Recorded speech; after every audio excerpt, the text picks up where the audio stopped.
let us continue.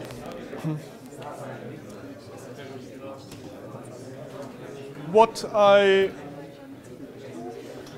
would like to do now is I want to discuss some of the statistical properties of interstellar turbulence, because turbulence, I think, is a key to understand the dynamics of the interstellar medium and its behavior in terms of forming stars, in terms of influencing galactic evolution on larger scales. So what I would like to do is I would like to discuss some of the properties that this turbulence has, and I will switch back and forth between observations and the attempt to model that on a computer. Let me start again with observations with the result from the complete survey that was performed by Elissa Goodman and collaborators. And what I would like to do now is I take one of these position velocity cubes, and I'm scanning through this position in velocity space. So you see here, yeah, that is off. Maybe I can do it like that. Maybe not. Here. So you see there, I can slide through the velocities at each position. And you see there's something like a large-scale gradient, but you also see very complex velocity structures. So certain parts of the cloud are emitting at different relative velocities with respect to us. And I can take that and say it is like a three-dimensional cube that I can rotate. That has been done here. Again, notice that this is now not a three-dimensional cube of the density, but the third dimension is velocity. So there might be superposition effects that can be very severe depending on the scale of the turbulence. But what you should take away from an image like that is that we have very complex structure, both in terms of morphology and in terms of kinematics. And this is a signpost of turbulence. We also notice that if you look at the line width, we can go back to, well, we can use this image. We can look at an image and look at the line width in one point and larger and larger and larger regions.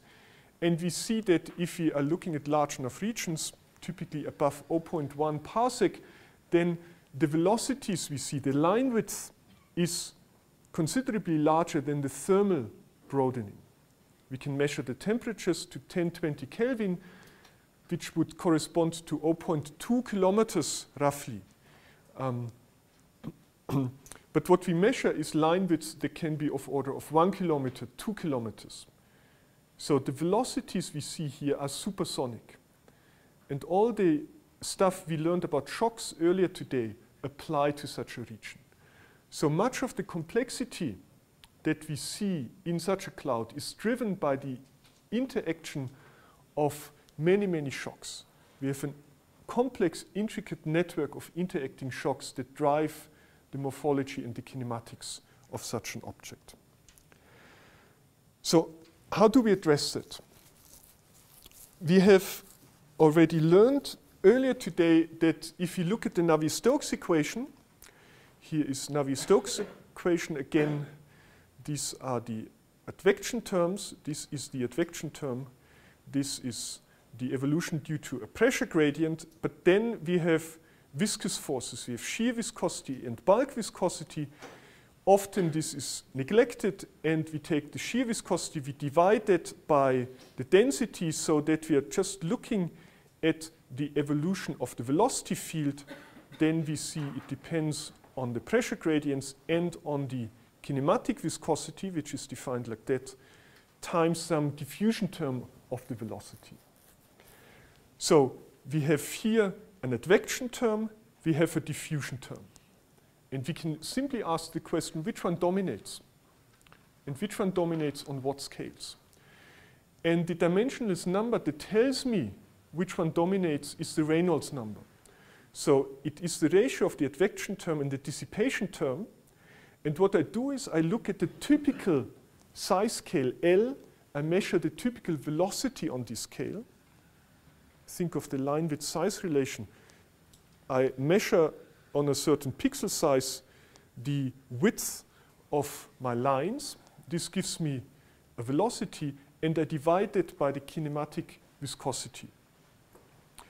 If we are in a regime where the advection terms dominate, then we are in the highly turbulent regime.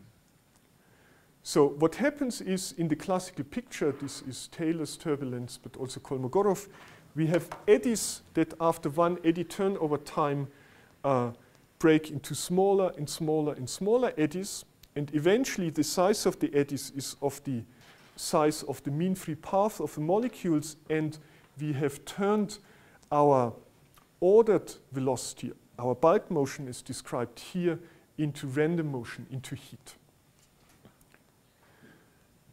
And basically where this happens is where the advection term becomes of order of the kinematic viscosity. We also notice that the flow, at least in the classical sense, is characterized by a high degree of vorticity. What I have illustrated here in a very, how shall I say, hand-waving sense, you could say I take a fluid vortex, I stretch it, it speeds up, I fold it, I stretch it, I fold it again, and by doing so I break these eddies into smaller and smaller scales. This is illustrated by such a turbulent eddy that you would not want to discover in your pathway. So you can model that on a computer. This is from a relatively old calculation now by Porter et al. You see vorticity, and as the time goes on, it cascades down to smaller and smaller scales. So these vortices have a very complex dynamics. I've shown you that before. This is then the idea of the turbulent cascade. Energy here, wave number here, large scale, small scales. We drive the turbulence by some mechanism on large scales. It cascades down this scale to smaller and smaller scales, eventually dissipates. If we have classical turbulence, then this happens on a molecular scale. If we have MHD turbulence, maybe it is the ambipolar diffusion scale. The scale separation here between the driving scale and the dissipation scale scales with the Reynolds number to the 3/4 power. So the larger the Reynolds number, the larger this separation is. And depending on the geometry of the problem, typically a flow turns from being laminar to turbulent if the Reynolds number exceeds 1,000, a few thousand.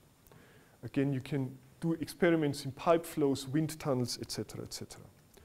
So for classical incompressible turbulence, this is very well understood from an empirical level. It is still not understood at all from a deeply mathematical level, I should say. Now, in the incompressible turbulence, the slope here of this power spectrum is -5/3. If we have shock-dominated turbulence, Berger's turbulence, this turns into -2, which is simply the Fourier transform of a, we had that, I skipped that, of a shock. Good. Now, these complex flow patterns, we can address that and its behavior with several statistical measures. Typically, what people do is they start with 1-point statistics, they go to 2-point statistics, but they can also do 3-point, 4-point, etc. statistics. If you look at some of the more mathematical-oriented textbooks on turbulence theory, this is what they are dealing with. How do I describe the correlations of the various variables that describe this flow in terms of space, in terms of time? And in astrophysics, there is a number of statistical measures proposed to characterize ISM turbulence, which then could be compared to numerical simulations of ISM turbulence and see whether we can use that to distinguish between different types of turbulence, whether we can identify different physical mechanisms to drive these turbulence. I will start the discussion with the 2-point statistics. You have seen the power spectrum. but there are also structure functions. There is principal component analysis, centroid velocity increments, where you look at the position velocity diagram and say, I take the line centroid here and the line centroid there, and I compare all the pixels which have the same spatial leg with each other and plot the PDF of this difference in velocity. And I do that for different spatial legs. What do I learn about that? Or the delta variance, which is a smart way of calculating things like structure function, but in real space. One-point statistics, for instance, the PDF, the probability distribution function of the density measured is the column densities and other things. So let me start with the power spectrum. So the question is, if you have a flow, where is most of the energy carried? That is the first question you can ask. Energy is something, the kinetic energy is something like the velocity squared. So you look at the power spectrum of the specific kinetic energy, u square velocity half. You go into Fourier space and you look at the typical velocity at one wave number. So far, these are all vectorial quantities. The kinetic energy then carried by waves going in this particular direction with this particular wavelength is then simply 1/2 u tilde squared. Typically, you're not interested in the direction. You say, oh, maybe my turbulence is isotropic, which is not true if you go to very small scales because of the vortices. It's also not true for MHD turbulence because the magnetic field, at least if it is strong, gives you some preferred direction. But nevertheless, you say it is isotropic, then you're not interested so much in the direction of your wave vector, but you're only interested in the absolute value. So then you calculate this thing, the epsilon k, which is simply then the energy carried by all waves which have a specific wavelength. And it turns out that in the inertial range, this can be well described by a simple power law behavior. And we have seen before, let's see whether I can go back, that this beta, this exponent is -5/3 in the incompressible turbulent case, and it is -2 in the fully compressive, highly supersonic regime. And we expect, in reality, it somewhere lying in between, depending on when we have a highly supersonic turbulent flow or a subsonic flow. So we can model that on a computer, and these are two examples I have brought from work by Alexei Krytsuk and work by Christoph Federath. And this is, again, this epsilon k function. And what happens now, it is compensated. So we expect it to decay. Maybe I use this one.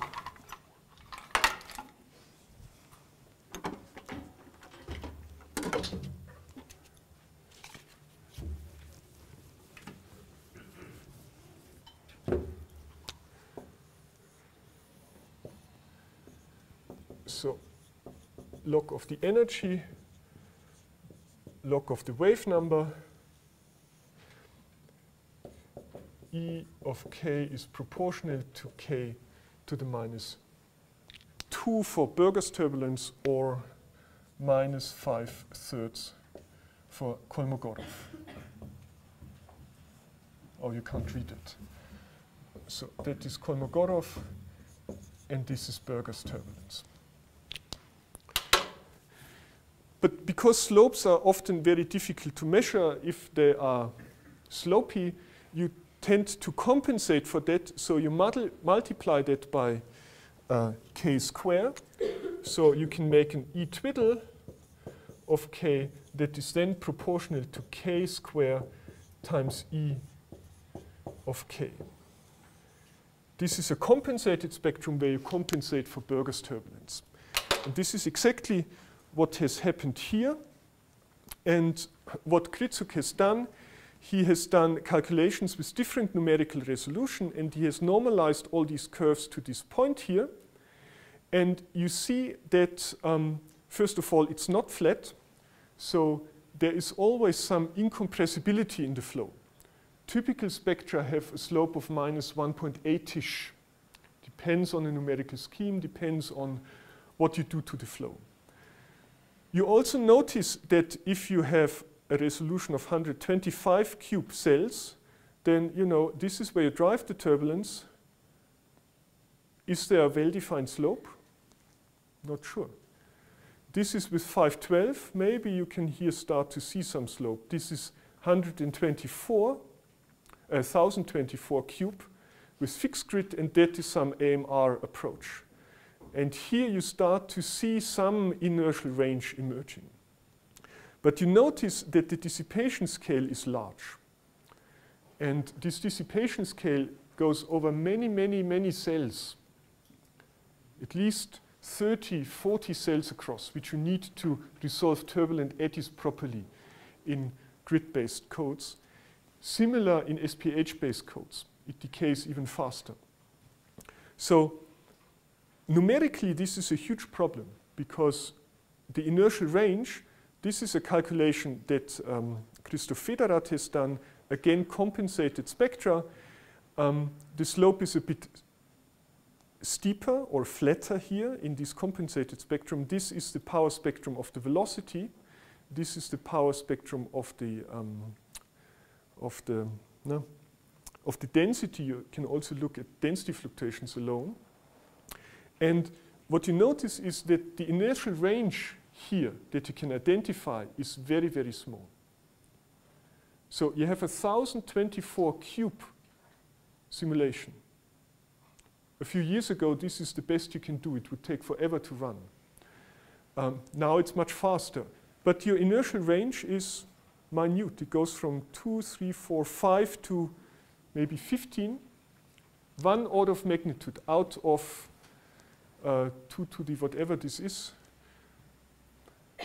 So you need lots of cells in order to see a proper inertial range in turbulence calculations. And that is a big problem. And one is often fooled by fitting slopes to things that are only half in the inertial range or not at all in the inertial range. Good.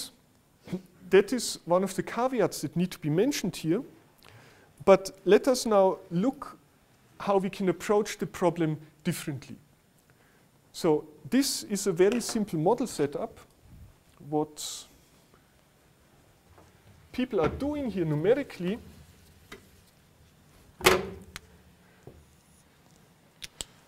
maybe red is better. Yes. They take a box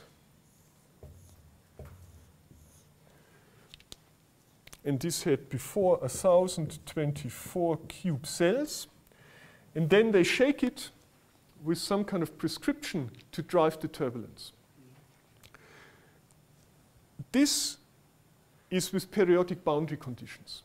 So you say the same box is periodically replicated in each directions. So you look at an infinite sea of turbulence and you're focusing on one tiny blob in this turbulence. You notice immediately you have a problem. You have no larger scale modes in such a box. You can only accommodate modes that fully fit into this range here. You also notice that in reality a molecular cloud is never such a thing. So it has boundaries, it looks very patchy. Remember the picture of the Perseus cloud I've shown you before. So to apply these nice mathematical tools that we theorists can easily apply to our calculations are very difficult to apply to real observations where you have position, velocity. So ideally you want something that works also in real space. And that is the idea behind the delta variance, where the concept is now you have your cloud.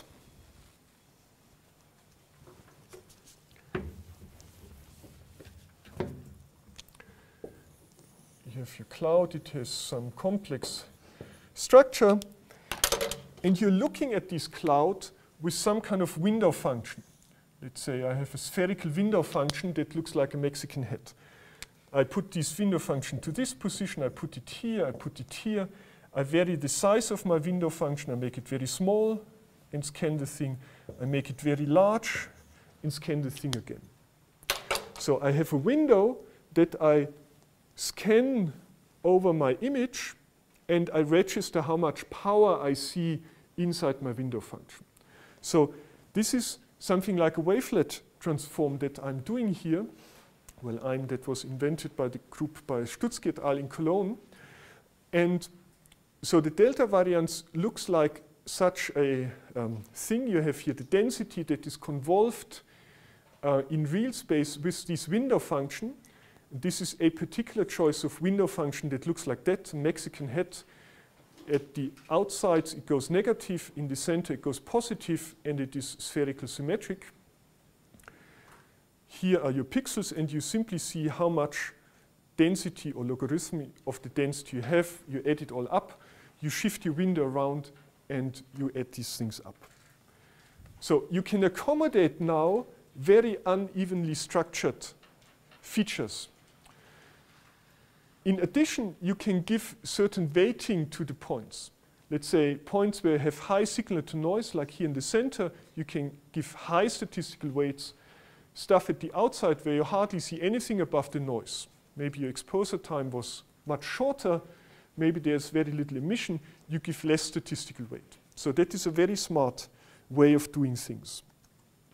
What the result is, you find, and now this is real space, so these are small scales. This is now delta, whatever it is. I can't read it myself. 1 degree, no, 1 arc second, 10 arc seconds, 100 arc seconds. And you see, this is from Testi and Sargent. It is a dust emission map of the Serpens cloud. You see the power that you see, the fluctuation, is dominated on the smallest scales. So this is just noise.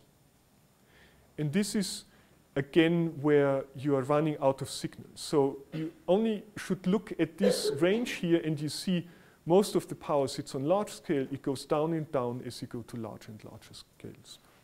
Sits on small scales. Now you can try to learn what this means by comparing that with numerical simulations, for instance. So this is now a very simple numerical model. What happened here is you have a typical turbulent gas. You drive the turbulence, but you include self-gravity, and you're looking at the evolution of the system. And you notice that some of the shock-generated high-density regions go into collapse, and more of the material goes into higher and higher density regions as the time progresses. So while originally you drive the turbulence on large scales, so most of the power sits on these large scales, as collapse continues, you see that you have emergent power on smaller and smaller scales. The entire curve goes up because it's the nonlinear evolution of this structure formation.